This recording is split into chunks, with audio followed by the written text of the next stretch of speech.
Hi, welcome back. Today I have a mini slimline card to share with you, and I actually decided the size of this slimline to be a little bit larger than maybe the traditional mini slimline card. But I started this project out by coloring some of my stamps from Trinity stamps, and this one is called Buttercup Blossoms, and it's an 4x11 size stamp set, so it's one of those larger images, and I color them in with my preferred medium, which is alcohol markers.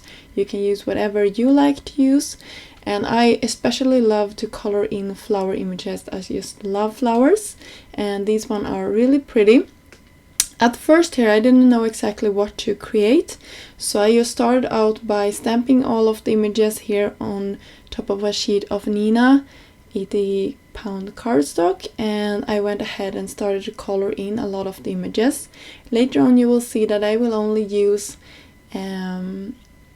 like this larger piece that I'm working on here. The other ones will I save for a future projects, and I love to store my pieces of colored and stamped images in the back side of my sleeve where I am storing my stamps and dies. It just makes it super easy when you are grabbing for some images to the next project. So here I'm actually cutting this apart. I'm cutting away that center flower because I wasn't in need of that for my project here. I will cover a lot of this up, so you could have spent less time than I did on coloring these images. And by the way, I just used 2 shades of marker for all of my coloring here, so it went pretty fast by. So here is my thought. I wanted to create this sort of a wreath and have the flower arrangements peeking out underneath of this die cut frame. And this frame is from the Dainty Scallop Edge Mini Slimline set, also from Trinity Stamps. And here is a large slimline panel. You can see here how much it measures and the width of everything. I have a pretty small screen, so I have trouble seeing that, but I'm pretty sure that you can see it if you hit the pause button. And by the way, if you want to increase the quality of your videos, you can always click on the 3 small dots in the top right corner here, and you can increase the quality of the video so you can see more details in my project.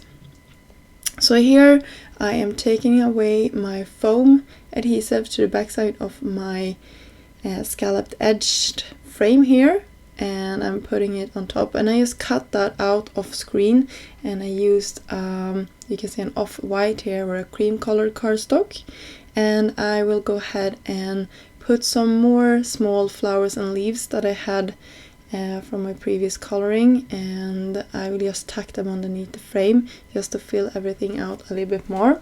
And you can see I played around with some of the other images, making sure that I liked how this looked before I decided that I was done with the frame. And then I will move on to create our sentiment for this, and I would just say celebrate. So this card is pretty good to have in your stash. You can just complete the sentiment if you like when you have an occasion to send this card out. So I cut out of some fog gray cardstock. This one is from Simon Says Stamp, and I just mounted these together with some liquid adhesive. It's pretty big, so it was quite easy to just fiddling around with that liquid adhesive. And I finished this off by using a gold cut adhesive, gold cut die cut piece as well. And by the way, I'm using the Trinity pick up stick, and I'm just fibbling out all of these small pieces that otherwise can easily get stuck together here. I have a pretty thick gold cardstock here, so I'm taking my time, and normally you would see me putting this on top of everything, but today I wanted to keep it quite soft, so I just adhere the gold piece to the backside of our gray panel here, or gray panel, the gray cut word here, and that will mute it down a lot but give a lot of fun interest with that gold like halo or shadow to it. So this is a technique I really like to do if there is no coordinating like shadow piece for it or backer piece. This actually comes with both the shadow as well as a hot foiling plate. I have shown this die in previous videos and it's a favorite of mine. I really like how large it is. It can be used on both slimlines and regular cards. Just a really fun die to have in your stash.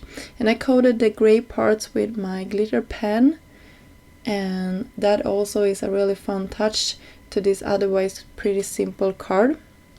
And to tie in with the gold that we created for the shadow there, I took some of Trinity Stamps gorgeous gold bubbles, and they have a bundle of these if you'd like to purchase more than once. I can leave links down below for these products that I'm using in this video, and I hope you like this card. If you did, it would be really helpful if you can considering subscribing to the channel if you haven't done so yet, and maybe giving this video a thumb up. That just lets YouTube know that you like this content, and it will keep showing similar contents to you in the future. So I hope you have a great day, and until next time, be safe. Bye!